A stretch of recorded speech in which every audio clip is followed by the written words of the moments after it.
It all began 3 million years ago on Earth when our monkey-brained protagonist with a love for hunting somehow outlived his species. Suddenly, time had no effect on him, and since his only pleasure was combat, he evolved into a walking weapon and brute-forced his way into godhood. Now, he's the divine realm's top-ranked deity and overseer of Earth, God Mu. However, after years of winning, Mu grew tired of the same divine routine. One day, he stomped the ground in frustration, shaking his planet and terrifying the gods, including Lucifer, who was furious at Mu's act.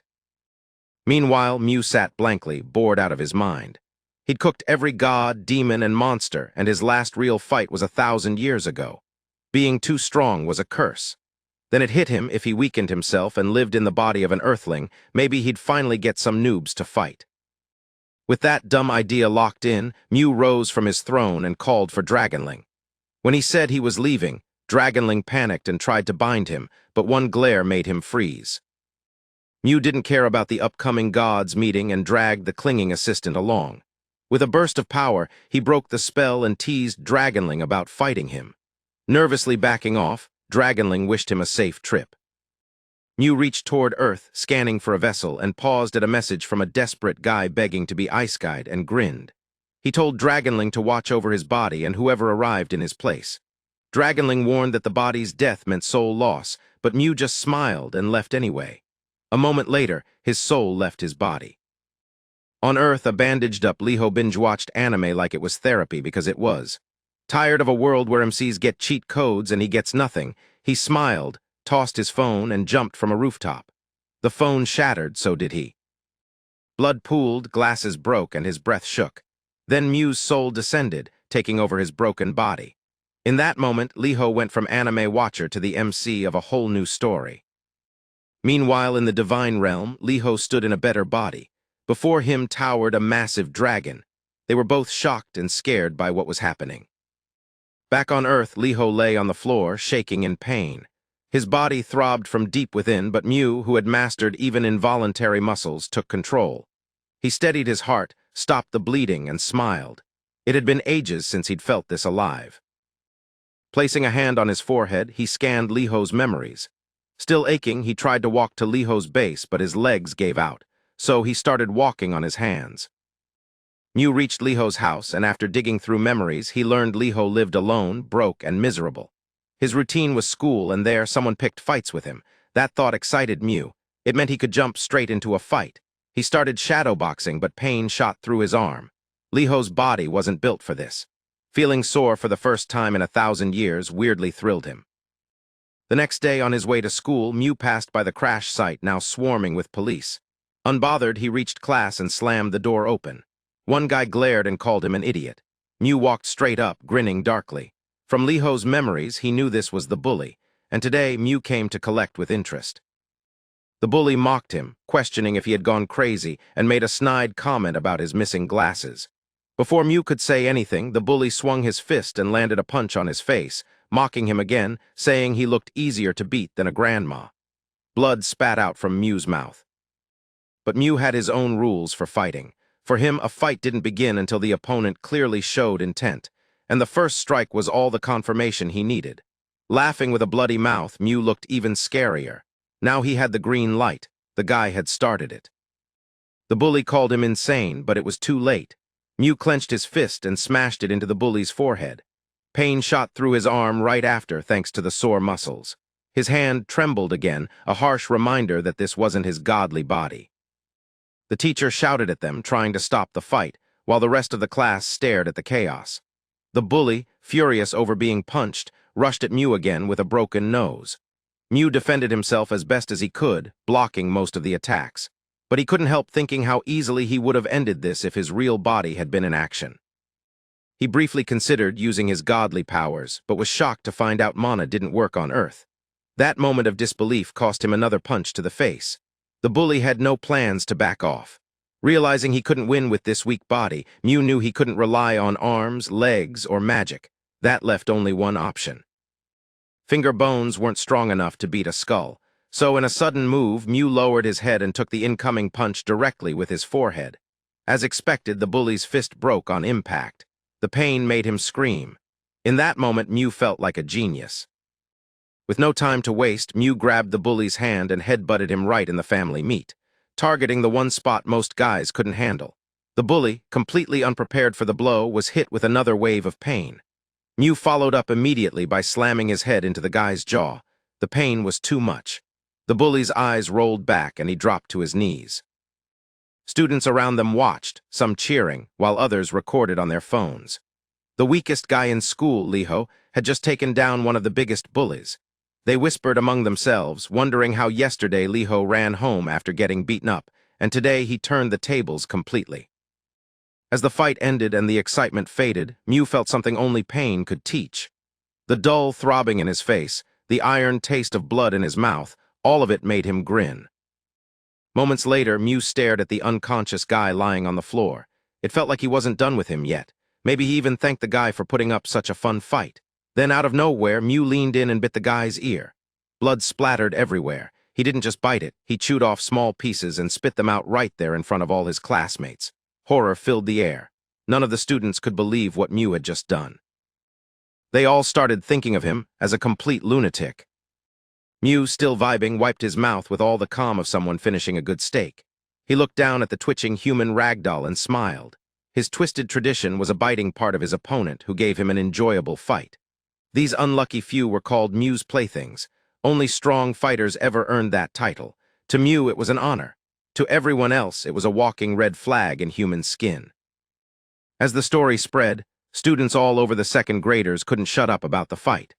What surprised everyone wasn't just that the bully had just lost his GPA, but also his ability to have kids. The guy's injuries were so bad, the staff had to call an ambulance. Mew, like the rest of the curious students, watched the guy being taken away. As the ambulance drove off, he waved goodbye and said he hoped to meet that bully again someday. One of the furious teachers appeared behind Mew and immediately ordered him to the teacher's office. As soon as they got there, the teacher lost it and started yelling, asking Mew if he had lost his mind. In a rage, the teacher picked up a cardboard piece as if to hit him. Mew grinned, low-key hoping to get hit so he could go full psycho again. But the teacher, noticing that creepy smile, dropped the idea. He muttered to himself, wondering why he was even wasting time talking to someone like Mew, and then strictly ordered him to bring his parents and leave early without causing another scene. Mew braced for a hit that never came. Without saying much, he left as told. On the way back to Liho's home, Mew figured that leaving early probably meant going home. He noticed his trembling hand and thought maybe it was for the best. He needed time to recover anyway. There was a lot he had to do if he wanted to keep fighting with this frail body. His hand was visibly shaking from the damage. He wished he could use mana to heal himself faster. Mana, the power beyond humans, known in some places as chi or chakra, was what most gods referred to as the life force flowing through nature. It made people hunters or wizards in different worlds, but on Earth, mana didn't exist. Magic and skills couldn't be used.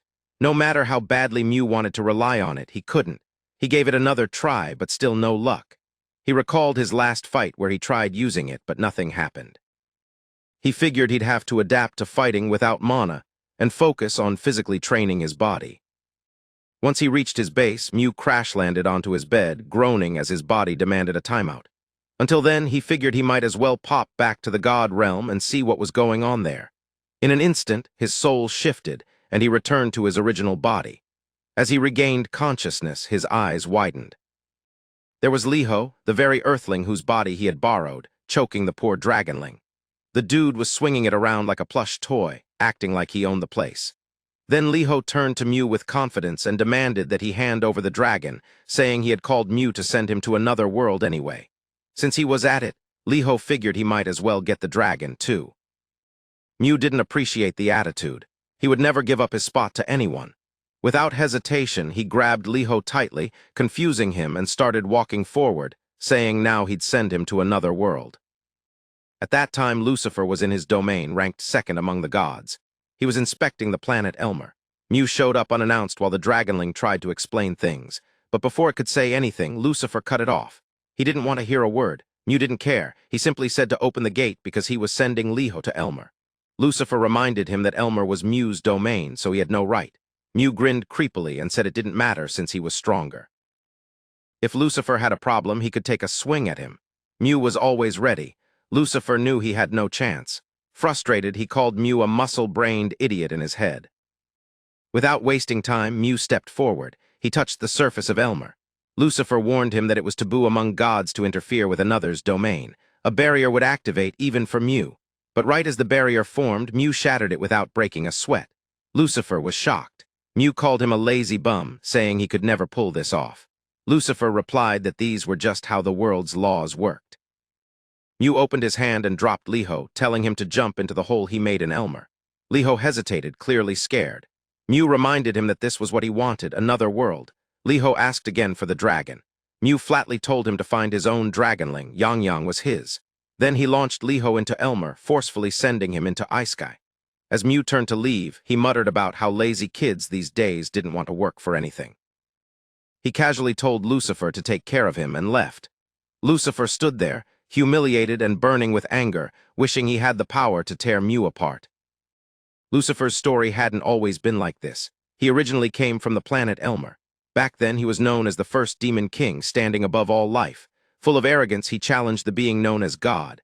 In the first moment of their battle, Lucifer summoned a blinding spear of light and hurled it with deadly force. Not even God could withstand it. That attack ended him. Lucifer then took God's place and went on to defeat the rest of the divine realm's gods, one after another. He claimed the throne of the Supreme One. He became the god of gods, invincible, legendary, infinite, and transcendent. He was mythical and catastrophic, feared and unmatched. But those days of glory came crashing down the moment Mew showed up. That humiliation stayed with Lucifer, and ever since then he vowed to take revenge, cursing Mew as a low-born human fool. Meanwhile, back in the present, Mew rode his dragonling, heading back to his planet. He had no idea something in the sky was watching him.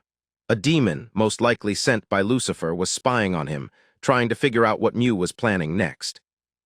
Just like Lucifer burned with fury after humiliation, the bully Liho had broken was raging too. He swore he'd finish that pathetic loser. Waking up in the hospital, covered in bandages, he cursed under his breath, thinking Liho acted tough, but he was already done for. He reached for his phone with a certain purpose in mind. Somewhere else, a guy was going hard on a punching bag. His punches echoed through the gym. He was Kang, the 11th National Sports Festival Youth Division middleweight boxing champion. Hearing a ringtone, he glanced back, wondering who was calling. In the distance, a blonde-haired guy said it was his phone, walked over, picked up his cracked phone, and answered. This guy was Guac, with 2 years of boxing experience and 14 sparring sessions under his belt. On the other end, the bully reminded Guac how he once said his screen was busted, offering to get him a new one. Guac stayed silent for a second, then smirked and told him to just get to the point. The next day in class, things were calm until the bandaged-up bully walked in. Everyone stared like they were watching a walking L. They murmured, wondering how he ended up like that.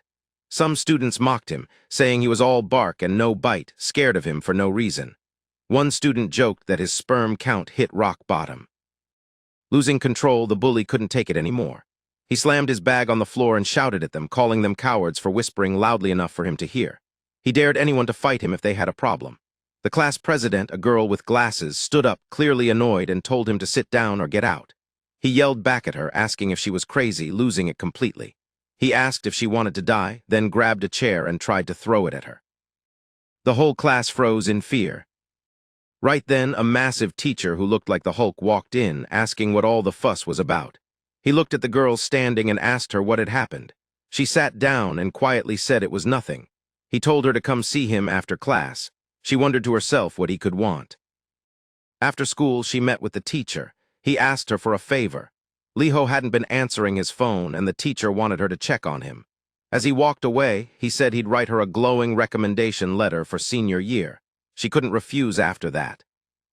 Later, she arrived at Liho's place. Knocking got no response, but the door was open. Stepping inside slowly, she froze. The sight in front of her was awful. Liho's body lay lifeless, bugs crawling around him, his eyes rolled up, mouth wide open. She screamed in horror. Liho was rushed to the hospital. As he lay in bed being treated, something strange happened. Mew's soul returned to his body. He woke up, surprised by the unfamiliar surroundings. It didn't look like the world he remembered. Feeling a weird sensation, he looked at the tube in his arm, stunned to realize liquid was being pumped directly into his veins. With his godly knowledge, he recognized the nutrients and how fast his body was absorbing them. It wasn't magic, but the effect was still impressive. He smiled that creepy smile of his, thinking Earth had some decent stuff after all. The glasses girl looked at him, unsettled by that weird smile, thinking maybe he'd gone crazy.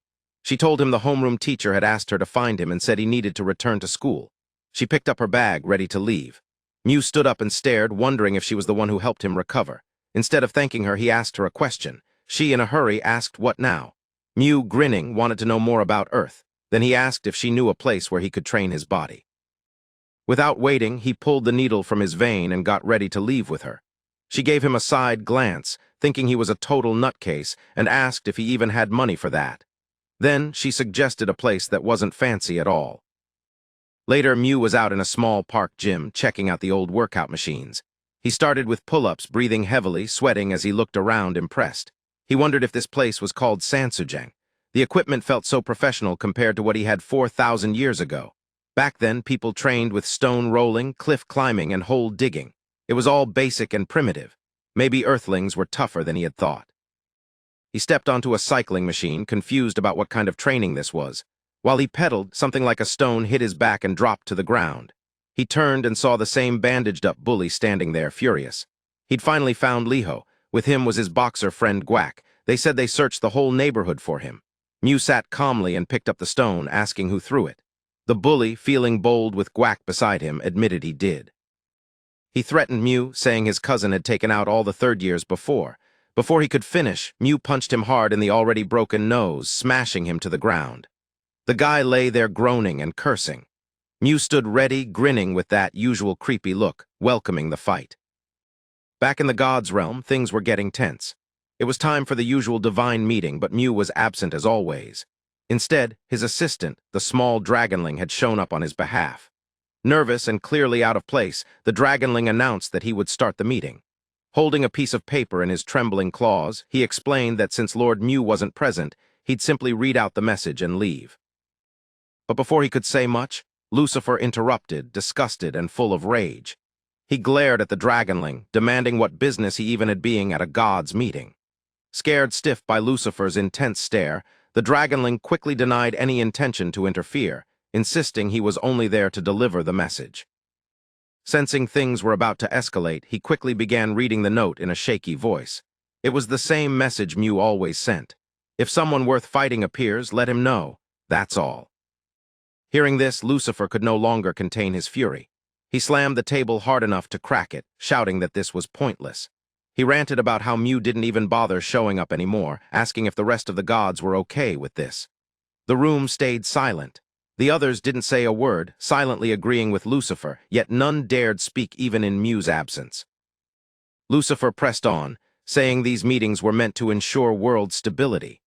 The archer god, ranked third in the divine realm, added that their purpose was to intervene when the earth god couldn't handle certain abnormalities. He found Mew's absence ridiculous and disappointing. Lucifer seized the moment, his frustration rising.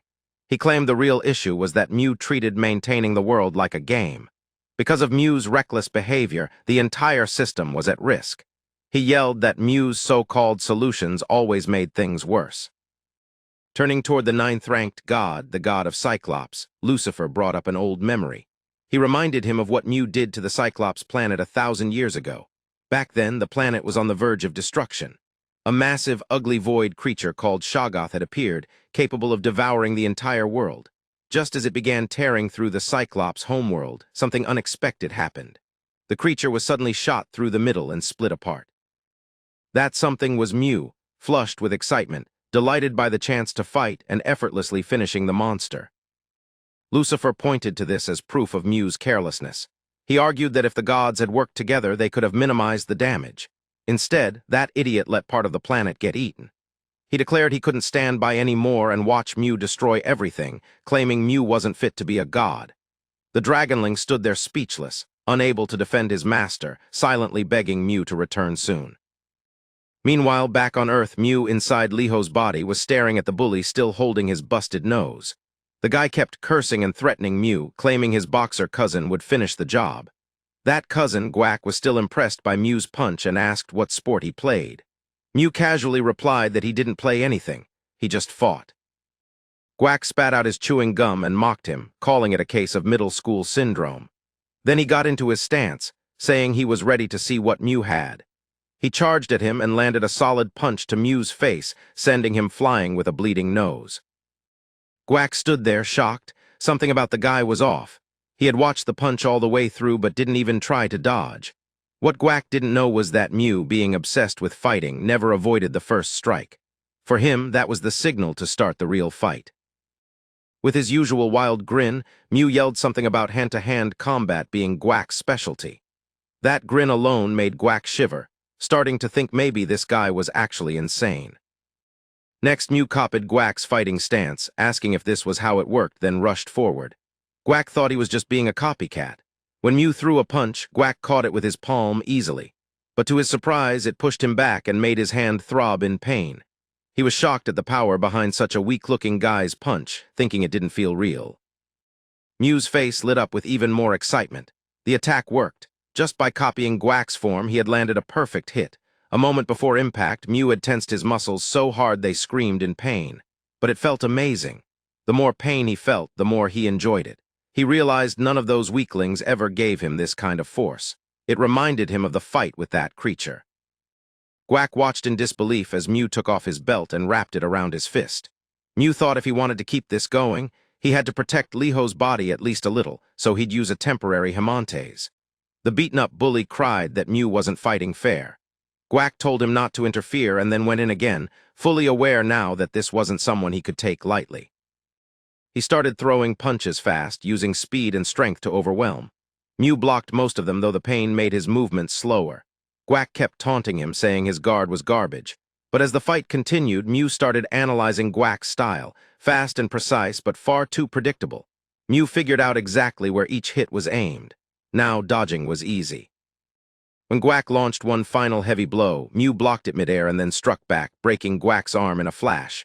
The guy screamed in shock and Mew just watched him silently. Something clicked in his head. The bully guy had screamed the same way when he got hit. That thought made Mew grin. Maybe they were cousins or just bonded through mutual LS. To finish it, Mew gave Gwack one last punch and knocked him out cold. Seeing this, the bully broke out in a full-body cold sweat. Mew turned to him next, that dangerous grin still on his face. He said it was time to pay for all the trouble he caused.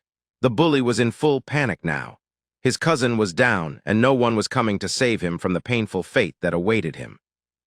As Mew stepped forward to face the bullying guy, he noticed fear all over his opponent's face. Mew could tell the guy didn't have any will to fight back, and it no longer gave him any joy. But just when it seemed Mew might let it slide, to his shock, Mew suddenly punched him hard, sending him back. Without letting up, Mew kept delivering more blows, not giving him a chance to endure much more. The bullying guy's face was soon swollen and bleeding badly, but Mew didn't care. After all, it was the bullying guy who started it by trying to fight first. Mew then stood over him with a smug look and said he was ruthless and would not admit defeat, then walked away while the bullying guy, with a broken face, kept cursing Liho. Later, Mew reached Liho's insect-like place and sat on the bed, thinking it was fun to fight, although his body seemed weak and kept tearing easily. Mew felt it was a shame the feeling kept getting interrupted. He tightened his fist and closed his eyes, deciding that when he went back this time, he'd bring back what he'd told Dragonling about. Mew tried to extract his soul from Liho's body, but nothing happened. It struck him as strange. A few days earlier, back in the Divine Realm, Mew was at Elmer's domain when Lucifer forced him back to Liho's body against his will. Mew had refused Lucifer's proposal, and it made Lucifer furious. After Mew returned home, Dragonling asked him about his trip to Earth. Mew said it was satisfying, but also mentioned his weak body. Mew asked Dragonling to find a recovery magic orb for him, noting that such orbs were abundant on planets with rich mana. But on Earth, they were extremely rare and were only available through divine blessing or whim. Dragonling nodded and promised Mew he'd prepare a recovery magic orb for him. As Mew was about to leave for Earth again, Dragonling reminded him about the upcoming gods' meeting. Mew casually put his hand in his pocket and handed a piece of paper to Dragonling, letting him know it was already prepared.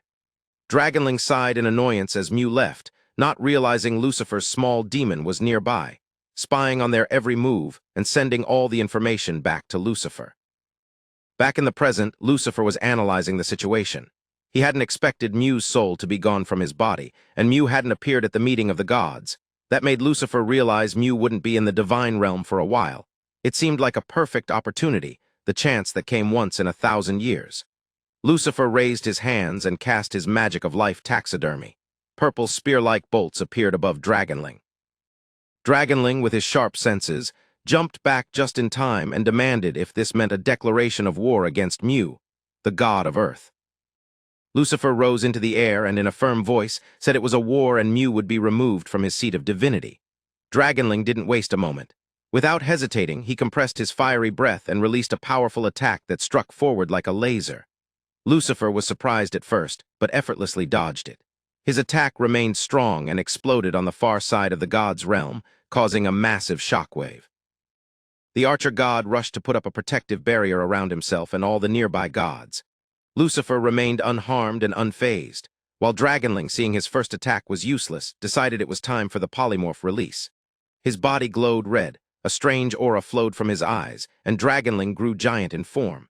He was serious now, ready to do whatever it took to protect Mu, although Lucifer remained unimpressed and was determined to deal with both Mu and Dragonling in the end. While the archer god let out a sigh and decided to leave casually, he said the atmosphere there wasn't right for a proper godly meeting. But things didn't go as the dragon had planned. Lucifer managed to cast a spell on him, trapping his whole body and leaving him immobile and badly injured. Seeing this, all the other gods were stunned. The archer decided to walk away, but Lucifer noticed him side-eyeing and called him back in a cold voice, asking which side he was on, whether he supported expulsion or opposed it. The archer seemed indifferent and said to mark him as neutral, then walked away, while Lucifer told him to stay out of the way. Lucifer then addressed the rest of the gods, asking if anyone else opposed him. Everyone remained silent after seeing the strong assistant of Mu defeated. The Dragonling, injured, said to Lucifer that if he really thought he could destroy his lord. Lucifer smirked and said it meant Mu, who had taken over the weak body of an earthling. The Dragonling was stunned that Lucifer knew this, and Lucifer explained this was precisely why he chose to rebel against Mu. He said the dragon's complacency and lack of vigilance were the cause of all this, and added that it was disappointing to see the Dragonling in such a weak state. The Dragonling couldn't bear these humiliating words. With no options left, he tried a last attack with his massive tail, but Lucifer avoided it, having already noticed the move. Lucifer then slashed his tail in two with a magical weapon and told him to stay put. He said that as long as the Dragonling was alive, Mu could still find a way back to Earth, and once Mu was there, Lucifer would destroy him completely. That was why Lucifer hadn't finished him off.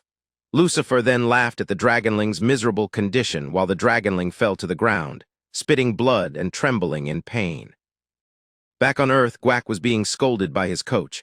His competition was just around the corner, and Gwak had gotten into a fight and broken his arm. Gwak apologized, but his coach told him to get lost and not come back until his arm was healed. Furious, Gwak walked toward the exit, cursing Liho for all this. At the door, Gwak was surprised to find Kang there, and when Gwak explained what had happened, Gwak secretly thought Kang was the best boxer in their gym. Gwak wondered if Kang could help him take revenge on Liho. So Gwak turned on the waterworks and cried like a child, saying his young brother was bullied, and when Gwak tried to resolve it, the bullies ganged up and beat him. Gwak kept crying and cursing those punks and explained it was all just before his competition. But instead of offering help, Kang walked past him, saying Gwak should be more careful and adding that instead of fighting, Gwak could have gotten in an extra sparring session. Gwak was stunned when Kang walked away and then turned back and asked Gwak who the guy was. Meanwhile, Mu was still wondering why his soul hadn't gone back to his body. Mu thought his body should be safely kept by the Dragonling and that not much could harm it. Fear struck Mu as he considered the possibility that all the gods might have teamed up against him. Furious, Mu stood up and punched his pillow, thinking it couldn't be. Mu said it had been a long time since anyone challenged him, and now it was time to show them a lesson. Mu kept punching in rage, but after a while his hands trembled and he tried to calm himself. Mu said Dragonling wasn't someone who'd go down easily, but Mu couldn't sit and do nothing, so for now, Mu decided to train his body. The next day, Mu was back at the park gym, this time using his legs to do pull-ups. Mu was training muscles he hadn't used much, and the pain made Mu feel alive. Mu started laughing with all his energy, drawing the curiosity of nearby people who wondered where someone crazy like him came from. Just then, someone behind him snapped him out of his training arc. Startled, he lost his grip and fell like a sack of potatoes, face first into the ground. He looked up, dazed, only to see the class president, the girl with glasses, asking furiously why Mew hadn't come to school. Later, as they sat on a bench and Mew explained it wasn't a place for training, the girl asked Mew what exactly he was trying to do. Mew said he wanted to get stronger. He explained he was weak now, and his body was weak from not training. His arm was already injured from a few fights. Mew said that through training at the gym, he could build up his endurance. If Mew got stronger, he'd be able to fight more. The girl listened as Mew kept rambling about fighting for hours. She wondered how she was supposed to get him back to school, so she decided to use his love for fighting against him. She said there was no point in grinding solo if there was no one to challenge him. She told him to come back to school starting tomorrow, then walked away, saying not to make it her problem. Mew, thinking it made sense, decided there might be strong opponents there. Mew made up his mind to start going back to school, figuring it might be a good place to find a tough match. As Mew mulled it over, a shadow appeared behind him. A masked person wearing protective glasses and holding a weapon addressed Mew, asking if he was Liho, a second-year student. Mew remained calm and grinned. It seemed Earth was the best place for a fight, considering someone was already challenging him. Mew turned gracefully and struck first to confirm it was a real challenge. As a 15-year-old, Kang was starting to stand out in boxing. His sister was a rising rookie ballerina and Kang was her big supporter. But one day, she got a stalker. His obsession grew more severe and crossed the line when he tried to kidnap her one night. Kang was there just in time and barely managed to stop it. He punched the stalker hard enough for the police to arrest him, but because it was stopped too early, the man didn't get the proper punishment. The stalker was released, and his obsession only grew. He followed the girl again, this time with a knife, intending to attack her. Kang managed to intervene once more, but this time he hadn't been fast enough. His sister's legs were injured, and her future as a ballerina was shattered, like a swan's wings were broken. After that, Kang no longer trusted the law. He decided to do what the law couldn't. Secretly, Kang started vigilante activities every night. He made sure those who seemed to be future criminals paid a price in advance.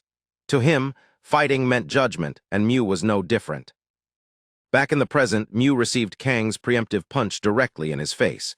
Mew tasted blood from his nose, wondering if Kang was testing him, but the fact remained that Kang had attacked him first. Mew thought it'd be tough to find a fight for a while, but now it seemed he'd gotten lucky.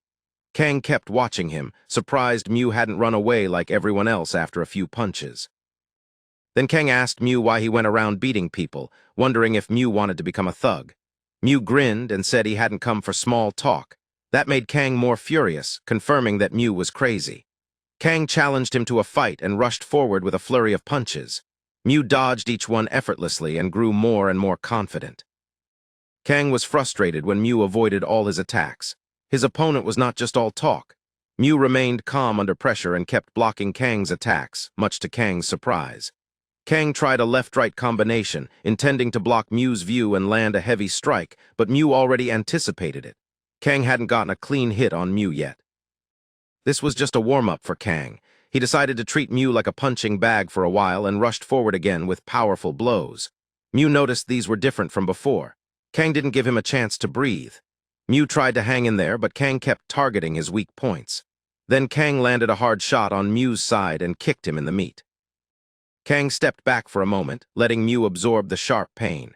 He said Mew's arm probably hadn't responded anymore and reminded him that the judge shows no mercy, injured or not. Mew trembled in pain, but then suddenly started laughing.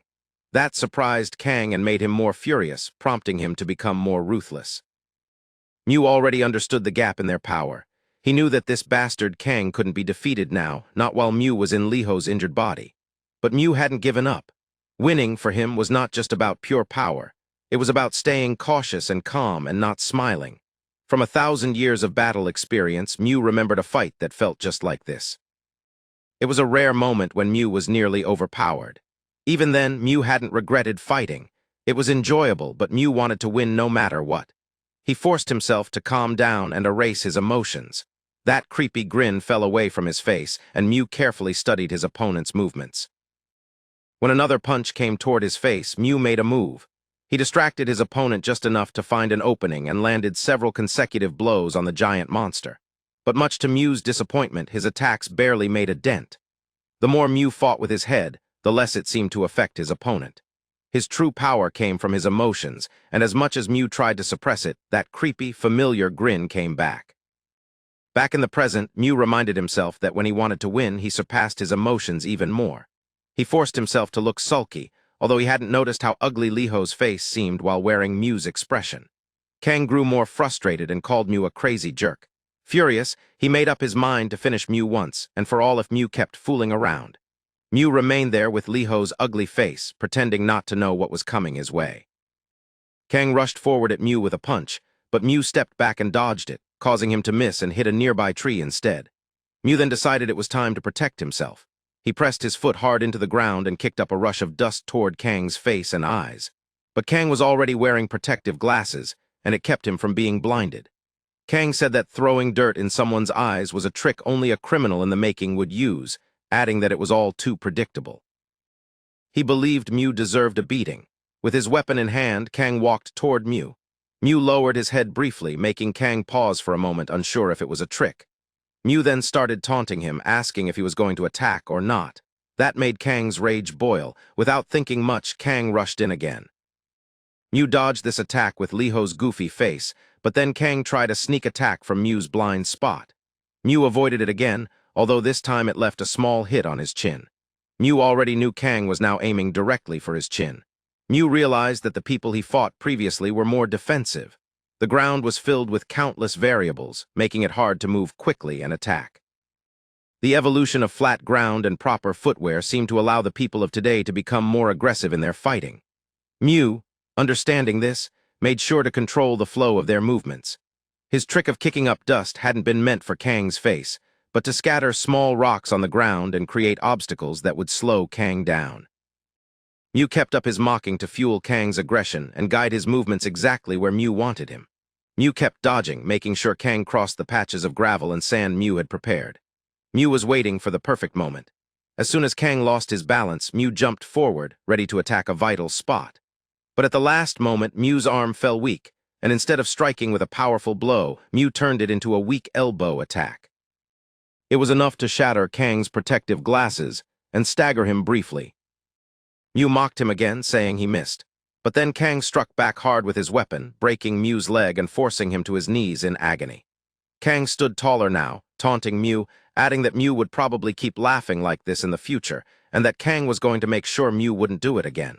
He raised his weapon to destroy Mew's jaw. Mew remained kneeling and made no move to avoid it. As the attack fell, Mew closed his eyes, thinking back to the last time he tasted defeat nearly 4,000 years earlier. Suddenly, something flew in from the side and struck Kang in the face, causing him to stagger. Whatever it was fell and rolled behind the trees. Kang seemed unsure and alarmed, wondering if there was something else nearby. Then a strange, hesitant voice called out to its master. Kang, realizing someone might be nearby and not wanting to be seen, covered himself with his hood and quickly darted away. Mew turned toward the voice in shock, and saw it was a small lizard-like creature with tiny horns, his dragonling. Meanwhile, back in the god realm, Lucifer had Mew's divine body trapped in an unbreakable barrier.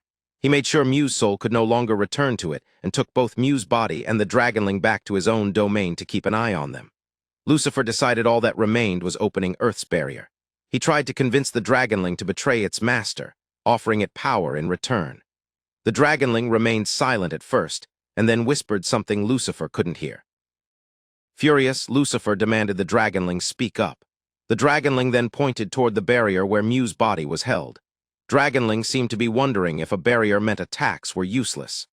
Lucifer, thinking the dragonling doubted him, confidently said the barrier was impenetrable and demanded that the dragonling obey him. Lucifer noticed something strange. The dragonling was glowing with a crackling light, growing more powerful by the moment. Before Lucifer could react, the castle's roof shattered, and a massive explosion followed, consuming nearly the whole side of God's realm. The dragonling, now tiny and injured, darted away from the blast, trying to find its master. Furious, Lucifer followed, calling the dragonling a curse and threatening to destroy him and Mew together. He hurled a magical attack, but the dragonling dodged it just in time, and it struck Mew's throne instead. Dragonling fell through the heavens and fell back toward Earth. He landed hard in Liho's world and recounted everything that had happened. Mew listened quietly at first, then suddenly his expression changed. His rage boiled over, and Mew said Lucifer would pay for what he'd done once Mew regained his body. And then the next moment, Mew's expression suddenly changed from furious to excited. It seemed Mew had realized Lucifer was acting weak on purpose, but Mew was more than ready to fight that coward. His change in mood surprised Dragonling, who remained stunned at his master's sudden shift in behavior. Mew was excited at the thought of a fight and started swinging a few punches, but then noticed this weak body wouldn't do. He realized he'd need to get stronger first if he wanted to use it in a battle. As his arms trembled, Mew understood that at this rate, it would be a while before he could use them again. Then Mew remembered the magic orb he'd asked Dragonling to prepare for him. Dragonling nodded, letting him know it hadn't forgotten. The little creature didn't have a pocket or a bag to carry it, so it kept it safely in its stomach and now coughed it up. The orb was covered in Dragonling's saliva, and Mew sighed and cleaned it with his bedsheet. Dragonling explained it was a dragon bloodstone infused with a one-time healing spell. If it had known this would happen, it said it would have brought more. Mew took it and wiped off the slime, then pressed it in his hand. Suddenly, the orb started to release a strange mana, and Mew's body was surrounded by it. His wounds began to heal, but Mew noticed something surprising. It seemed this was not just a simple healing spell. His muscles were becoming more sensitive. Mew wondered if it was a body enhancement, and Dragonling smilingly explained it had infused its own magic into the stone. It said it put some effort into making it. After a moment, the orb seemed to shrink into a small ball in Mew's hand. Mew noticed there was still some left, and it seemed it hadn't used much mana. He guessed it might be because his human body hadn't absorbed all of it. Mew held it back toward Dragonling and told it to use it. But Dragonling insisted it was meant for Mew's future, not for itself. So it swallowed the orb again, intending to keep it safely for its master. Meanwhile, on the other side, a golden lizard called Dooley, the pet of a young girl with glasses, was sitting on her finger.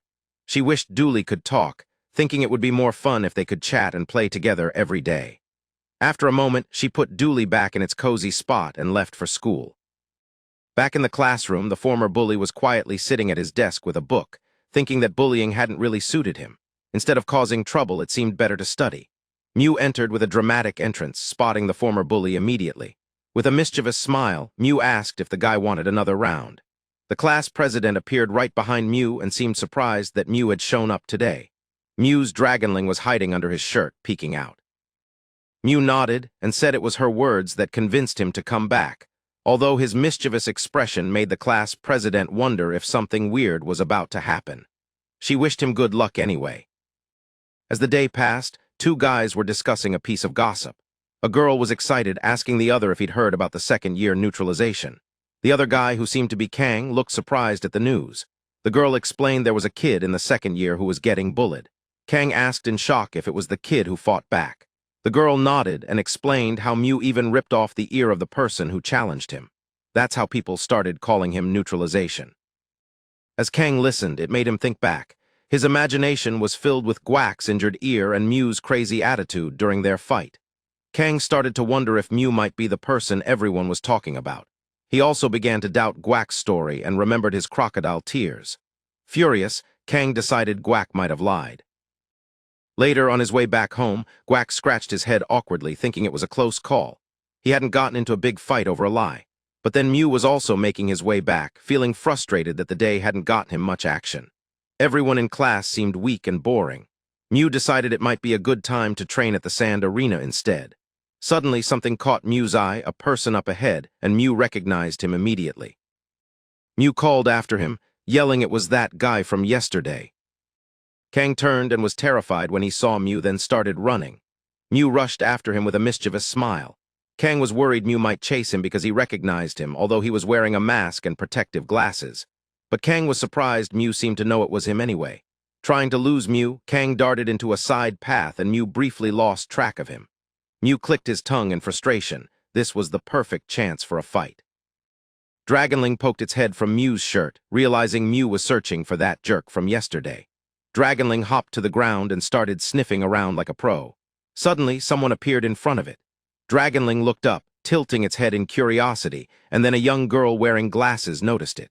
Dragonling was surprised and a little nervous at first, but then the girl started blushing when she saw it.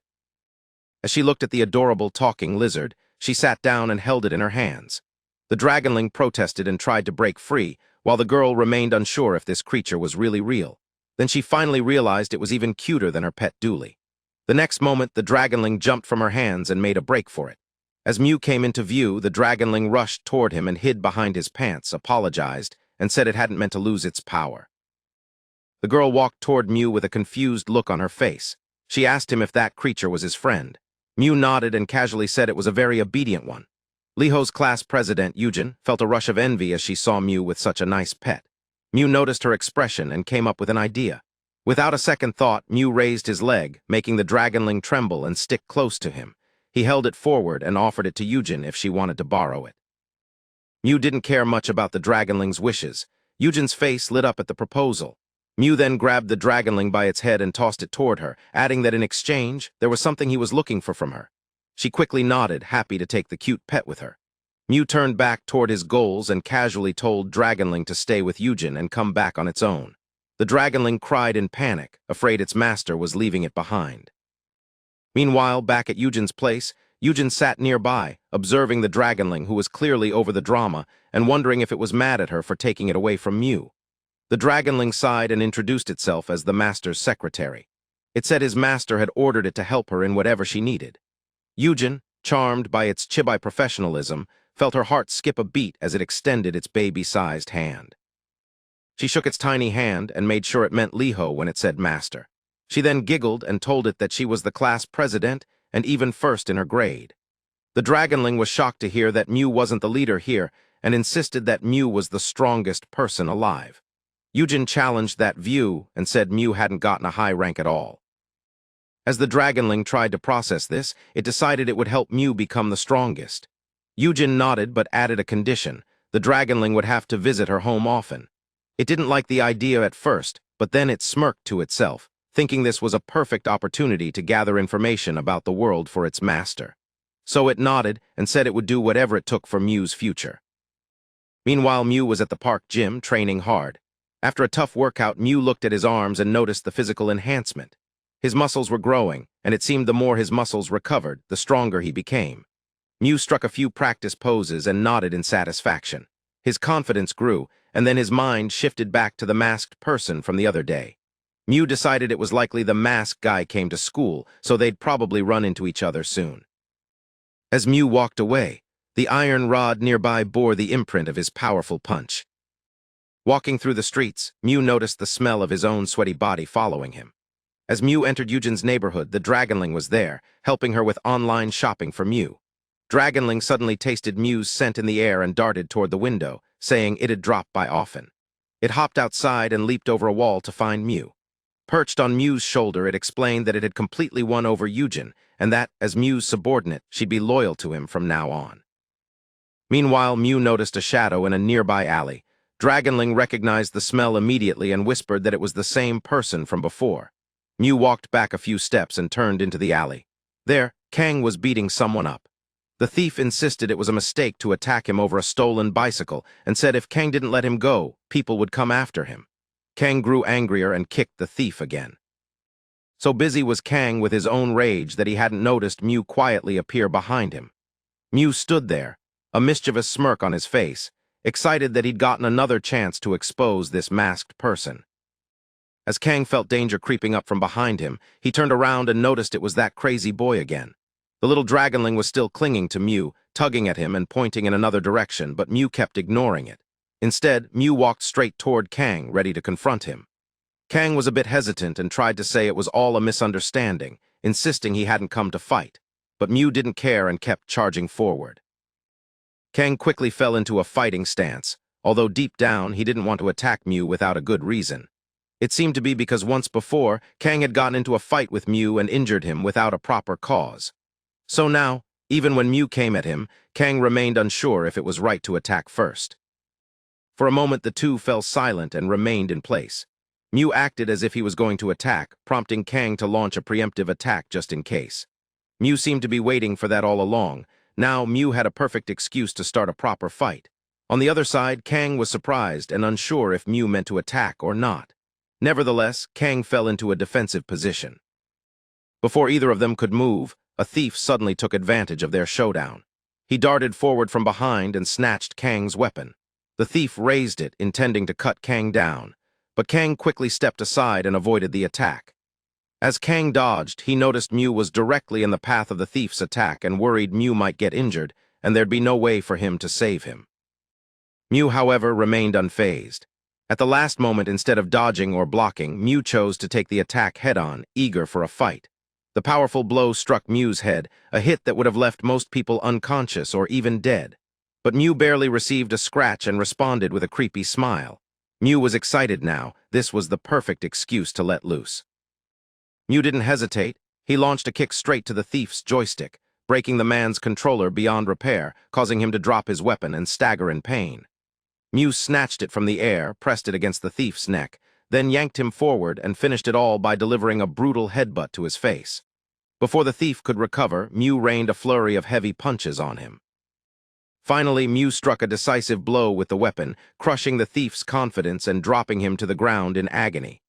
Mew stood there, smiling in triumph, but then his expression fell. He suddenly felt it was boring. Mew remembered when he first arrived on Earth, back when fighting meant feeling something. Now it seemed it was all a bit too easy. Mew decided it might be more fun if it were someone strong enough to put up a real fight, someone like Kang. Mew turned to find him, but Kang was gone. A little while earlier, while Mew was busy pummeling the thief, Kang had made a quick getaway, worried about this crazy guy who kept chasing him. Mew remained oblivious to the little dragonling who was sitting nearby, distracted by a delicious smell and thinking it hadn't gotten a proper meal in a while. Kang rushed away without looking back and unintentionally kicked the tiny creature, sending it flying. He hadn't even noticed it in his rush to find a place to hide. A little later, Kang arrived home, his mind filled with thoughts about Mew and wondering how someone could enjoy fighting so much. His sister Hyuna walked in from somewhere and called him a prosecutor with a mischievous smile, referring to her own career change from a victim of stalking to someone who put a stop to it. She teased Kang for blocking the path of a prosecutor. Kang sighed and asked if it didn't hurt when a prosecutor got hit, but Hyuna seemed unfazed, ignoring his worries and casually disappearing into her room to change, asking him to prepare some ramen in the meantime. As Kang stood there, thinking back to the day his sister was injured by a stalker, a rush of memories came back. He remembered a time when the feeling that drove his punches was pure, when it hadn't been filled with regret or doubts. The next day, on his way to school, Mew walked casually with Kang's weapon in hand and the little dragonling sitting on his shoulder. The dragonling apologized for causing trouble yesterday, saying it was hungry, but Mew remained indifferent. Everyone who saw the little creature was surprised and whispered amongst themselves, wondering if it was a Komodo dragon. Mew noticed Yujin nearby and called her. When she turned and saw the dragonling, her face filled with happiness. Mew reminded her about their deal. She'd borrowed the dragonling just for a day, then asked her about someone called Iljimi. Yujin explained it was a nickname, a short form for Iljin Meatajak, someone who picks fights with bullies. She said Iljimi was known for pummeling anyone who acted tough or messed with the weak. Yujin then asked Mew if this meant Mew was a kind of Iljin. Mew casually answered that he hadn't a clue. Determined now, Mew said Kang kept running away, but Mew wouldn't let him get away next time. All the while, Mew hadn't noticed that Kang was close by, quietly observing him from nearby. And then Kang came closer to Mew to scare him. He whispered quietly in his ear, asking him to wait after school because he'd come find him. The next moment, Kang walked forward, casually putting his weapon back without Mew even realizing when it was gone. Yujin, who was nearby and surprised by the scene, asked Mew if the two of them knew each other. Mew just grinned, looking forward to their encounter, and answered with a single word, Iljimi. The whole day in class, Mew's excitement didn't fade. Mew kept thinking to himself that as long as he could fight, he could wait however long it took. But for him, holding back was tough. His leg kept bouncing under his desk from nervousness and excitement. The poor dragonling hiding under his pants was holding on for dear life, thinking it was some kind of earthquake. As the school day ended, the night students were told to stay back for self-study, while everyone else was free to leave. Mew quickly went over to Yujin and handed the dragonling to her, asking her to take it with her. The poor dragonling was already worn out from all the motion sickness, but Yujin was excited and delighted to carry it away. Later, when everyone else had gone and Mew was left waiting in the classroom, Kang appeared with a serious face. He said it was a good thing Mew had waited quietly. Then from his bag, Kang started searching for something. The next moment, Mew looked confused when Kang put something in his hands. Mew wondered if it was some kind of imantes.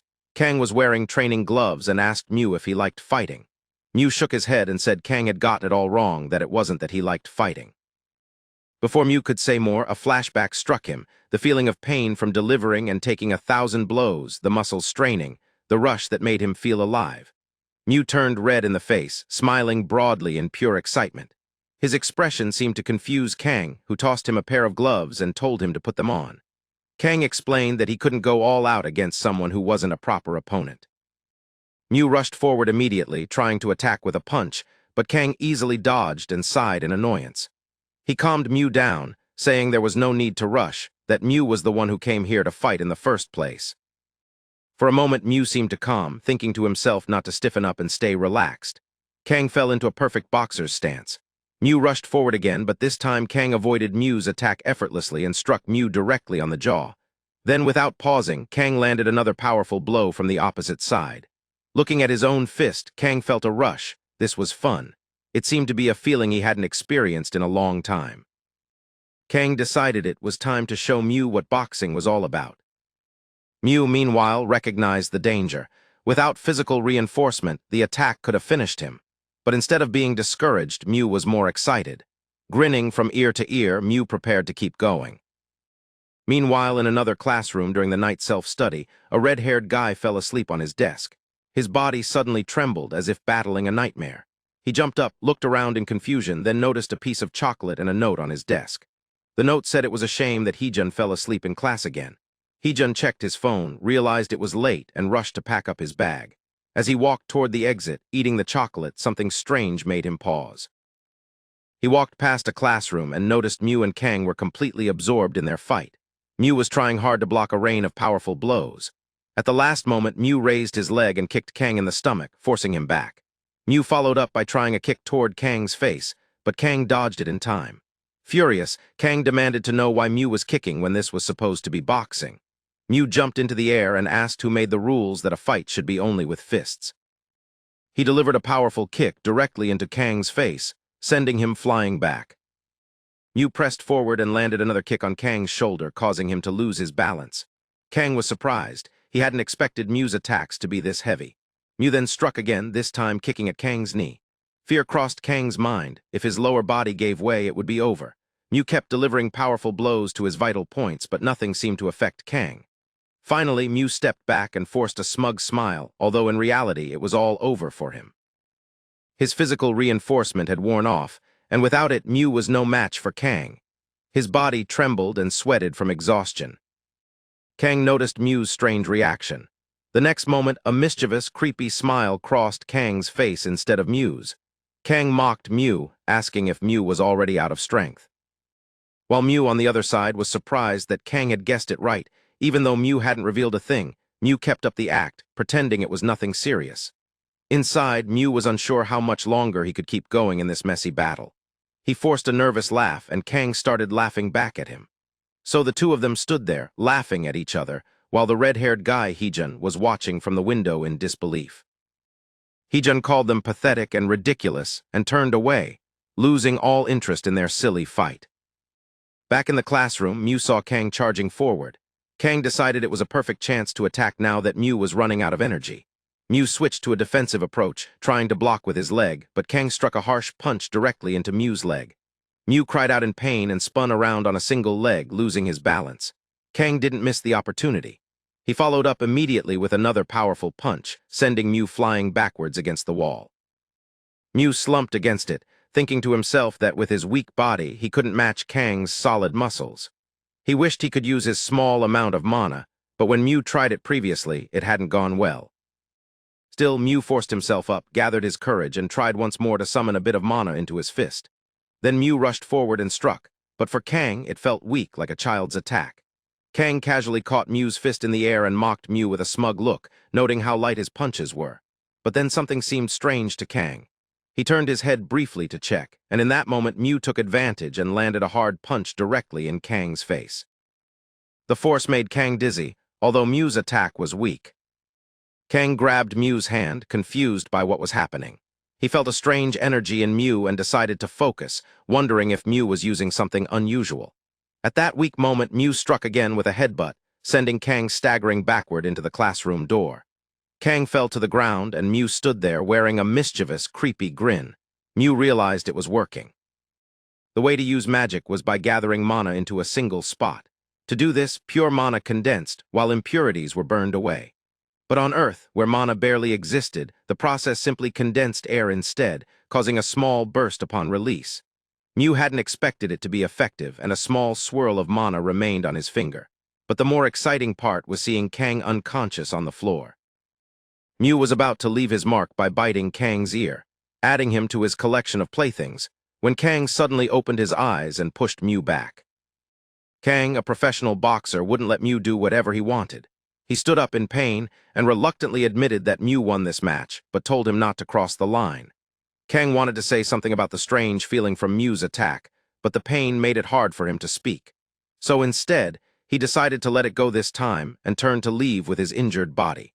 Mew remained a little disappointed that Kang hadn't become a plaything in his collection. Later that evening at Eugen's place, the little dragonling was struggling under the weight of a huge bag filled with all the things it was supposed to carry for its master. As it was about to leave, Eugen called after it cheerfully, offering help if it needed anything. The dragonling nodded and rushed off toward Liho's, where it soon noticed Kang in the distance. Kang was dizzy and holding his injured face. Dragonling recognized him immediately, the person who had kicked it for no reason like a soccer ball previously. Furious, the dragonling's vengeance mood activated. It prepared its attack and leaped at Kang. But Kang, a pro boxer, instinctively turned and yeeted the poor creature midair like it was a buzzing fly. The dragonling fell, weak and trembling, while Kang walked away without a second thought. Mew, seeing all this on his way, came across the injured dragonling and sighed. The next day, Mew walked down the street in his new school uniform, with his backpack slung over his shoulder and the dragonling safely resting inside it. The dragonling seemed comfortable and secure there. It proudly explained that its training was going great, and that class president Eugen was a perfect subordinate, acting as if all these things were meant for it.